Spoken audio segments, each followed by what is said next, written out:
911 emergency. I need help. Hello? I need help.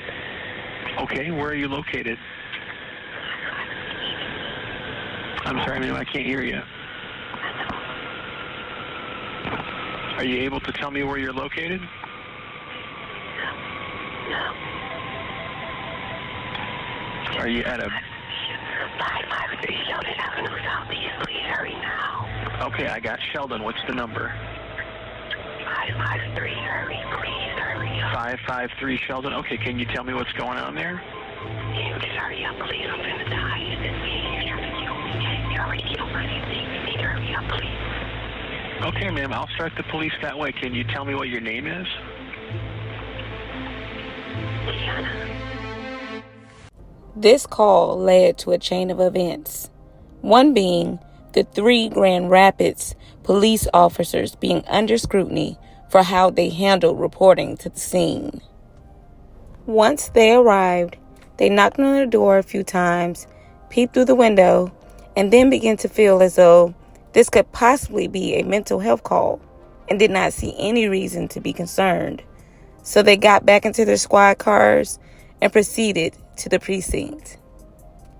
2 hours after the Grand Rapids police officers left the scene, there was a second 911 call. 911 emergency. From the 553 Sheldon, my sister not moving. 553 Sheldon Avenue Southeast. For female there not breathing, caller says a lot of blood. He had found his beloved, bubbly, and fiercely loyal sister lying dead on the floor of an upstairs bedroom. Kiana Griffin, who had turned 25 years old just 5 days earlier. She had been shot at least 4 times, including once to her face. 7 minutes later, Grand Rapids police returned to 553 Sheldon Avenue for the second time that day. In another bedroom upstairs, officers discovered a second body. Just as Kiana Griffin had said they would, investigators found Kiana's aunt, 47-year-old Charlotta Barber Bay, lying on her bed under a blanket. Her killer shot her in the back of her head while she was watching a movie on her iPad. The tablet was still playing when investigators found her. Her AirPods were also still lodged in her ears. Who knows if the Grand Rapids Police Department would have rendered some kind of aid or tried to break down the door, maybe Kiana Griffin would be alive today. Jacqueline Barber Bay, who was the home's owner and also Charlotta's mother and Kiana's grandmother, had to be at work at 8 a.m. that morning. There was a 4th resident who was unaccounted for. Charlotta Barber Bay's boyfriend was missing. The boyfriend had been living with the family for 2 years, but they knew very little about him. All they knew was that he went by the nickname Jay. Charlotta's family described her as a sweet, nurturing, and shy woman. Jay had been her first real boyfriend. They met at a local library.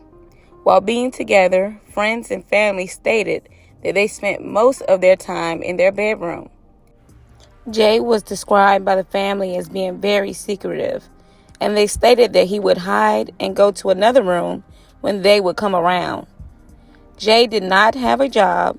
He also did not use any form of social media. He had been locked up for failure to pay child support. It was during that stint in jail where family members were able to learn Jay's true identity. They read Jay's jail mail that he had written to Charlotta, where he states that he goes by the name Jay, but his real name is Darrell Brown. He has been described to have a Jekyll and Hyde type of personality. he can hide in plain sight. Charlotta and Kiana's family were livid due to how the police department handled Kiana's emergency call. It's a shut-up house. The house is a very protected Fourth Amendment. They're very, you got to have some pretty good reasons to go in, and there got to be something that drive them more than just a phone call. They didn't care. They was here a minimum of 3 minutes, and they went on about their happy way. And then at 1 o'clock or so, you get another call to the same house. And the same officers you come here, now back. you got to bring my family out in body bags because you didn't care at 10 o'clock. In the days after the murders, officers searched the area for surveillance cameras and found multiple videos showing Brown's path that afternoon. Cameras captured Brown on foot a mile from the crime scene, 2 hours after the bodies had been discovered. Among his stops was the Grand Rapids Children's Museum on Sheldon. The museum's cameras showed Brown entering the building at 3:24 p.m., the day of the murders, and exiting 12 minutes later at 3:36 p.m. An employee informed the media that Brown told the front desk he knew someone inside the building. Museum staff reportedly made it clear to Brown that he could not wander around the museum. Around 20 minutes after the Children's Museum stop, a business's surveillance camera captured Brown walking in the area of Leonard Street and Turner Avenue. Police later discovered one of Brown's former girlfriends had dropped him off in that neighborhood. Soon after, it seems Darrell DeMond Brown vanished. The 48-year-old has been said to have left the state and may be hiding in the Atlanta area. In July 2021, U.S. Marshals intensified their search efforts in finding Darrell DeMond Brown by declaring him one of the nation's 15 most wanted criminals. March the 13th of this year marks the 3-year anniversary of this horrific crime. Brown still walks free and has not been apprehended. Unfortunately, this is not where this tragedy ends. Only 1 year after the double murder, Darrell is not the only thing missing. So is the home at 553 Sheldon Avenue.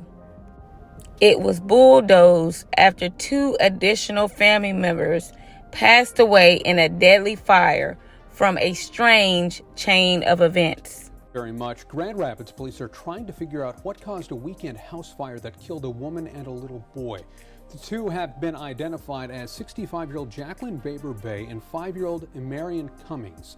50 firefighters went to that home on Sheldon Avenue just after 9 a.m. Saturday. Baber Bay died at the scene. Cummings was rushed to Helen DeVos Children's Hospital where he later passed away. In March 2019, 2 women were killed at that same home. Police are still looking for a suspect in that case. The call came in early at 9:02 a.m. The detectives reported that when they arrived, they noticed the house was engulfed in flames. There were cars in the driveway, but no one was standing in the front yard. Firefighters found Jacqueline Baber Bay and her 5-year-old grandson, Amarian Cummings, on the 2nd floor of the home, in a bedroom towards the back of the house. Both died from smoke inhalation. Evidence showed that they were trying to escape the home, but to no avail, and took shelter in the bedroom. The fire was ruled unintentional. It had been caused by candles that were lit in an enclosed front porch. The candles had been lit for a vigil held the night before to honor Charlotta Baber Bay and Kiana Griffin.